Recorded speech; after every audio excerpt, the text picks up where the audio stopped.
everyone, I'm Reshma Raj from Department of Civil Engineering, SNS College of Technology. Today I'm going to talk about a very easy and quite strong topic called as earthquake engineering, which is an introduction part I'm here going to explain. What is an earthquake?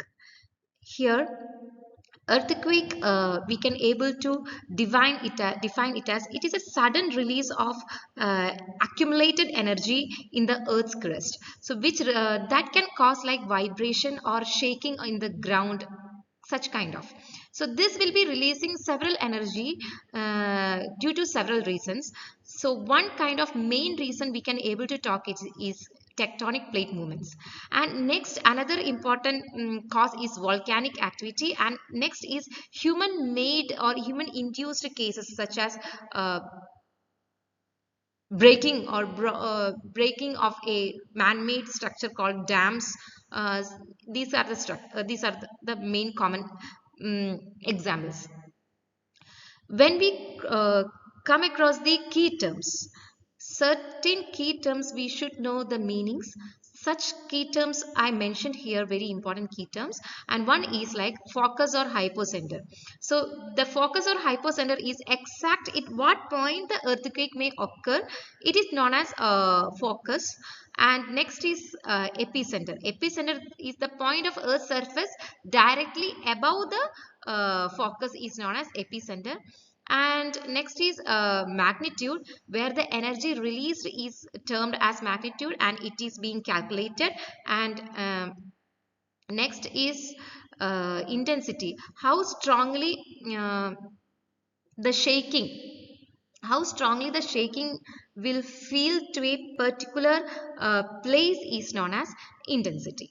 So these are the key terms. And next we go across like earthquake prone zones. So one of the earthquake prone zone we can able to talk is Pacific Ring of Fire. This is the world's most active seismic zone. And the second most important one is in India, which is known as Himalayan belt and the Indo-Australian belt boundary, which are extremely prone to earthquakes due to active tectonic movements. So where we come across the plate tectonics, so types of plates or plate boundaries I'm here to explain about. Uh, Before that, to truly understand the earthquake, we must actually understand the plate tectonics theory and to know about what are the plates tectonics in the world. And Earth's crust is actually divided into two main tectonics or two main plates, which is known as continental plates and oceanic plates. And these plates float on the semi-molten mantle and constantly it will move. These are the three. There are actually three major plate boundaries. One is convergent, next one is divergent, and the third one is transform boundaries. Convergent means plates collide each other is known as convergent, where the divergent means plates move apart is known as divergent, and transform means plates slide horizontally above one another is known as transform. So one such example is like convergent boundaries. One many very good example is Indian Himalayas, and the divergent or like transform, the another very important is fault like San Andreas fault in California. Next, we can talk about the seismic waves, which are the very important to know about regarding the earthquake. So, seismic is like these are the body waves or surface waves actually. So the surface waves or seismic waves are there are several kinds. So seismic waves are also called body waves, and these body waves are divided into two, which one is P waves and S waves. P waves is like the properties are it will travel fast and it is compressional waves, and it can travel through solids and liquid mediums, and it will only cause a minor kind of damage, while S wave is very slower, yet it has a shear movement, Though it has shear movement, it will travel only through the solid parts and it will cause many damages, mainly the structural damages. Next is called as surface waves, which is called as Love and Rayleigh waves that travel along the Earth's crust. And it is slow but very destructive one, and many of the structural failures is because of these surface waves. And next we can talk about the measuring of earthquake. So measuring earthquake, we heard about the richer scale, magnitude, everything we can come across it. Richer scale, like earthquake are measuring using magnitude. In magnitude to measure, the first one is richer scale. It is based on the amplitude and logarithmic. Next is moment magnitude scale, more accurate especially for large earthquakes. And next is intensity. Intensity is measured by modified Mercalli intensity scale. So it depends on actual ground and shaking and damage and observed. So it varies from actually place to place. So here we have to remember one thing is magnitude is a fixed one, and where the intensity changes regarding the place. And next is earthquake effect.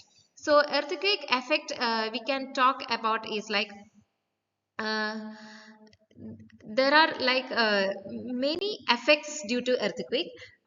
One such very important earthquake is ground shaking. So most of the buildings are collapsed because of this ground shaking, and it will also disturb the soil and distance from epicenter and the wave type. Next, most important earthquake effect is soil liquefaction. So saturated the soils. So while saturating the soil, it loses its strength. So since it loses its strength, the structure above the soil will be sink inside, and it can tilt the buildings and can cause very structural damages. Next effect is known as landslide, which is triggered by under earth under sea or under earth causes, and it have like giant waves with devastating coastal impact. Next is we could term it as the Indian maps, seismic zoning maps actually. Indian seismic zones are zone 2, zone 3, zone 4 and zone 5. And zone 2 is very low intensity, which is not very much destructive, and they are in the safest place.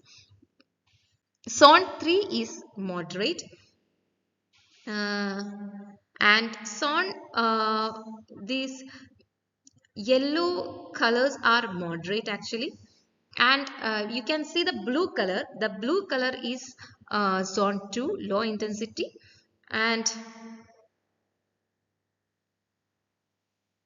zone 4 is high.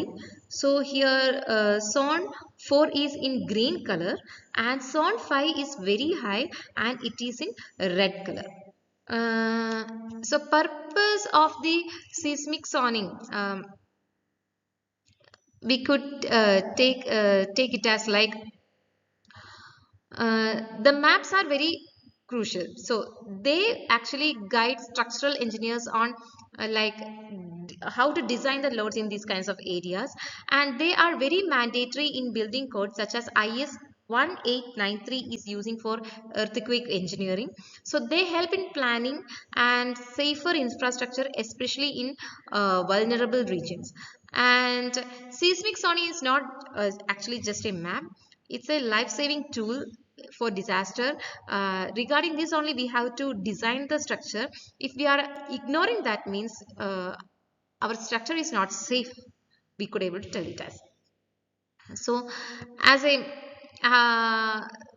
summary, I can able to conclude as earthquake are caused mainly due to tectonic movements, and we talked about the seismic waves determine how damaged the spreads are, and we talked about the magnitude and intensity help us measure and understand the earthquake impact. And like next is effects like liquefaction, landslide and the tsunamis increases the damage, and seismic sounding helps in designing the safer buildings and protect the communities. Uh, Understanding the earthquake is the first step, and building regarding on regards of and the understanding, we have to build the structure more resilient in the world. So we'll be talking about the next features of the earthquake in the next slides or in the next video. Thank you.